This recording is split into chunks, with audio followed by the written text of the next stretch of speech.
This is the FM Gold channel of All India Radio.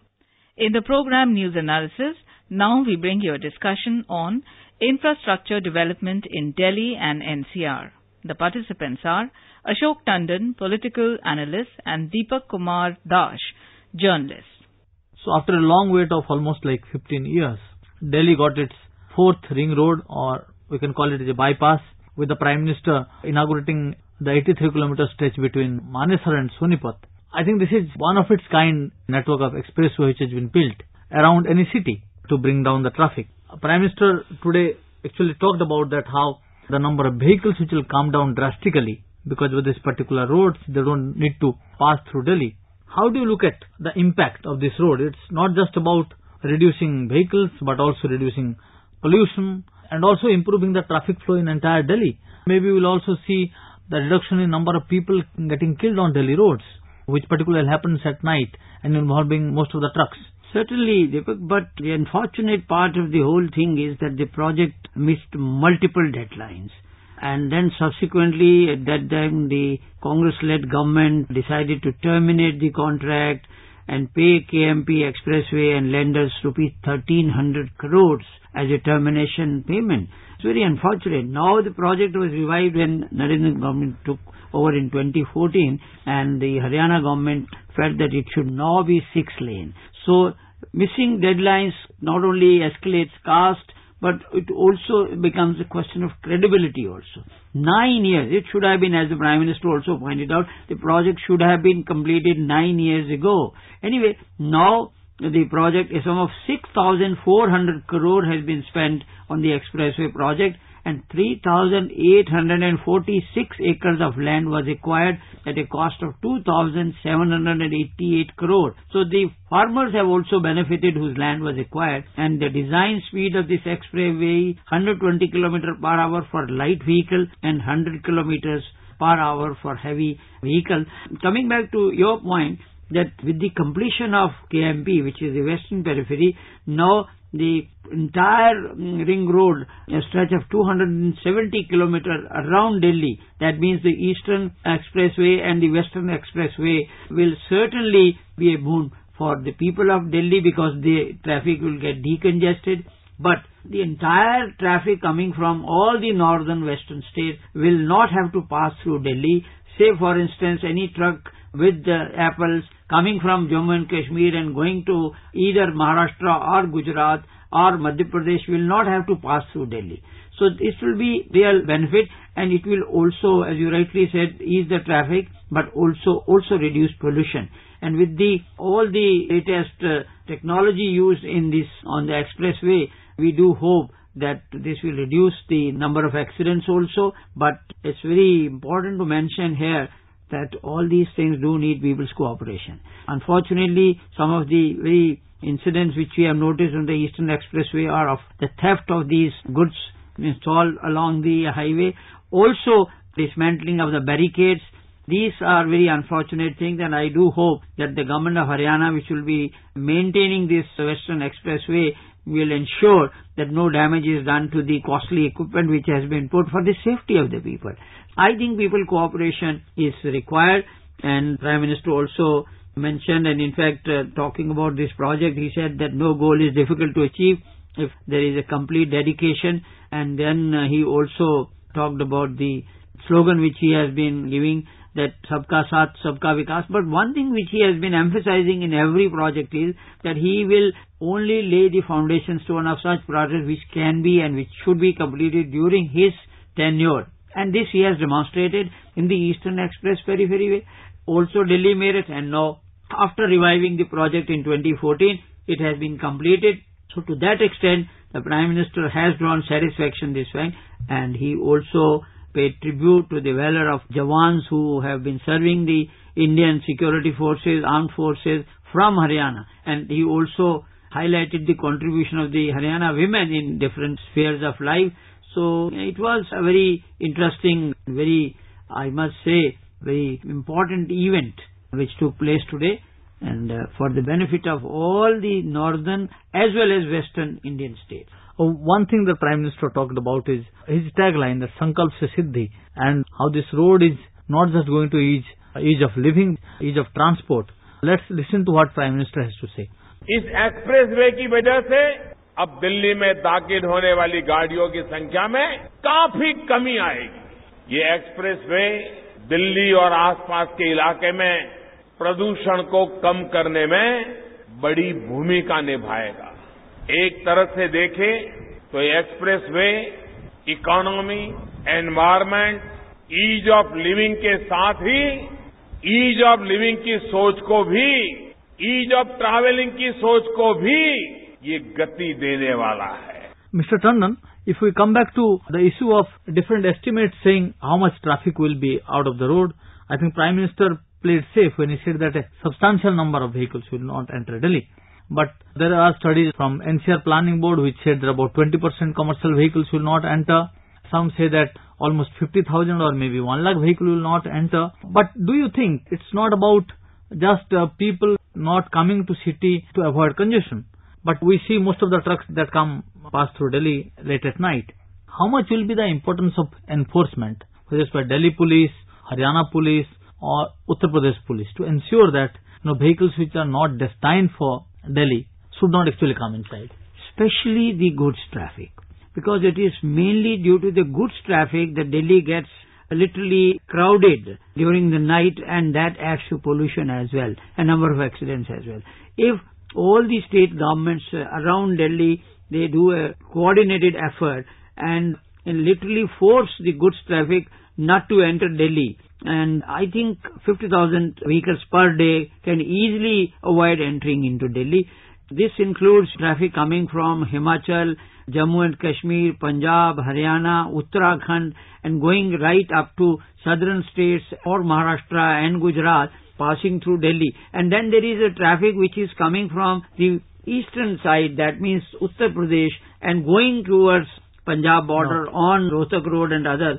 So I think this can help. Again, there has to be a will. I do hope that the state governments, particularly in consultation with the Delhi police, will work out a mechanism where all the goods traffic is not allowed to enter Delhi. So we do hope, and since both these expressways have now are the first smart and green highways with intelligent highway traffic management system, video incident detection system, and electrified by solar panel and faster electronic toll collection. So all these devices will also help, because otherwise what happens is at the entry point in any state there is a huge queue, and that also adds to the traffic volume as well as to pollution. If all these things are streamlined, there is no reason why Delhi will get decongested, and people of Delhi will also feel a sigh of relief from pollution which is generally generated by these goods traffic. Is it also not high time that, there's a concept in transport planning called hub and spoke model, which Transport Minister Nitin Gadkari has also been saying, that Delhi itself has huge demand of goods, services. Actually, it's not just a city, it's almost like a bigger state, going by the number of people who live here and also their requirement. Beyond that, we also see how places like Azadpur Mandi or even Old Delhi, which is called Walled City, so those are the wholesale markets and don't just cater to needs of Delhi, but many people actually come from Haryana, from Western UP to buy items from here. So in a way, we see that still a huge number of trucks will keep on entering. So is it not high time that government also starts planning how to have different hubs actually along these two expressways? Certainly, I do agree, because unless you remove the wholesale markets, say for fruit and vegetable markets, wholesale markets in Delhi, because trucks will come and offload fruits and vegetables in Delhi. So to take care of that, I think again you need a concerted effort by all the concerned state governments to plan in such a way that if a cold storage is technically in the territory of Western UP or Haryana meant for Delhi, they are brought into Delhi by smaller trucks. I think it's a long-term project. It will eventually help decongest Delhi in that context also, because Delhi, as you said, is a huge wholesale market, and goods which have to be offloaded in Delhi naturally will have to enter Delhi. And hopefully these two projects which have been completed now will benefit people of Delhi. Are you looking at these two expressways again becoming like a hub of economic activities? New centers of development will start. Hub of economic, yes. But if you develop real estate there, residential areas, then these roads will also become congested. See, the idea was to decongest Delhi from the goods traffic. Now, if you develop cold storage chains, other hubs like wholesale markets, assembly points for the cars, that's okay. Economic activity, yes. And another very significant project which the Prime Minister opened today was the Escorts Mujasar Raja Nahar Singh Ballabgarh section of the metro. Now, number of Haryana cities, towns are now connected with metro, and this was a demand from people who are living beyond Faridabad that they should also. So today that section also has been opened, so that way a number of Haryana towns like Faridabad, Vallabhgarh and Gurgaon, Bahadurgarh, they are all connected. All these satellite towns are now connected with metro. So that also was a very important event which took place today, and the Prime Minister he flagged off this particular metro line also. Prime Minister also mentioned this is his second visit in a very short span of time. Earlier he visited Haryana for Sir Chotu Ram statue to be unveiled. So he has a special affection for Haryana, and I think this should help the Haryana government also, because the Prime Minister has been visiting and giving them a lot of schemes and programs. That was reflected from the speech of the Haryana Chief Minister also. He thanked the Prime Minister for giving so much of... Prime Minister also sent a message that how he is more focused on green transport. He talked about Delhi Metro. He also talked about waterways, the way government is pushing it. He mentioned about the huge container cargo which came from Kolkata to Varanasi. Today again he also said that we are working hard to find resources for electric vehicles.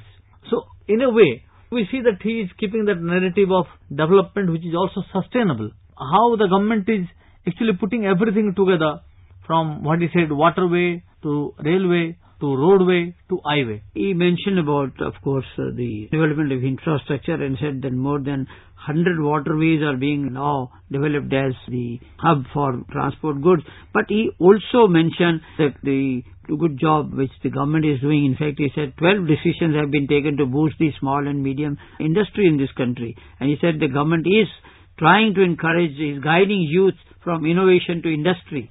And Haryana, as you saw, the event today took place where there is a lot of industry in Haryana. So all-round development, and he said that our policies has been such that those wearing Hawaii chappals can also now dream of flying in a Hawaii Jahaz. So that way, Sabka Saath, Sabka Vikas. The Prime Minister listed the achievements of his government which they have been doing, but focus of course was on infrastructure, whether it is inland waterways or highways and other connected sectors. But infrastructure certainly is very high on the agenda of this government. Prime Minister also talked about how the cost escalation is actually a huge concern for any government. We can recall how it was a concern during Manmohan Singh government, also now. So he said how this Western Peripheral Expressway was just about 1300 crore when it was conceived, but now it's almost 3 times more than that. Not just government is spending more, but also the cost of the delayed development. That is a huge bearing. Yes, he said that no goal is difficult to achieve if there is a complete dedication, and in fact if there is lack of political will by the successive government, and that resulted in this kind of a loss, not only in terms of money but also credibility of the government. You just lay the foundation stone and forget about it, then takes 10 years, 15 years for the projects to be completed. That's why I said the Prime Minister's mantra has been that he will inaugurate or he will lay the foundation stone of only those projects which will be completed during his tenure, which he is doing it. And that was in the context that if you have determination, you can achieve every goal. Let's hope what Prime Minister said that actually becomes a reality, that it's not just ease of living, but also ease of transport happens on expressway, people who don't want to enter Delhi. And also it becomes, the ease of transport becomes a reality for people of Delhi who have been facing congestion for a long time. Thank you, Mr. Tandon, a lot. Thank you. You were listening to a discussion on infrastructure development in Delhi and NCR. The participants were Ashok Tandon, political analyst, and Deepak Kumar Dash, journalist. The program was produced and presented by the News Services Division of All India Radio. This program is also available on our website, news.air.nic.in. You may email your opinion about this program at airnsdtalks@gmail.com.